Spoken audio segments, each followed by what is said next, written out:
İranda baş verən etiraz aksiyaları fonunda Təbrizdə gərginlik pik həddə çatıb və şəhərdə faktiki olaraq hərbi vəziyyət elan edilib. Niko Mentas xəbər verir ki, bu barədə İran international portalı yerli sakinlərə istinadən məlumat yayıb. Sakinlərin sözlərinə görə təhlükəsizlik qüvvələri tərəfindən şəhərdə qeyri-rəsmi komendant saatı tətbiq olunub və vətəndaşlara axşam saat 20:00-dan sonra küçəyə çıxmamaq barədə xəbərdarlıq edilib. Təbrizin tarixi böyük bazarı və iri ticarət mərkəzləri fəaliyyətini tamamilə dayandırıb.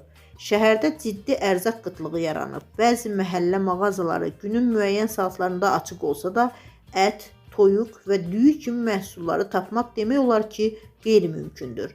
Şəhərin təkcə mərkəzi küçələrində deyil, ən ucqar məhəllələrində belə çox sayda hərbi texnika və silahlı təhlükəsizlik əməkdaşları yerləşdirilib, deyə adının çəkilməsini istəməyən sakinlərdən biri nəşrə söyləyib.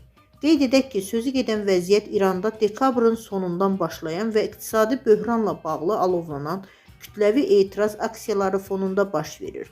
İran hakimiyyəti hələlik Təbrizdəki hərbi mövcudluq və tətbiq edilən məhdudiyyətlərlə bağlı rəsmi açıqlama verməyib.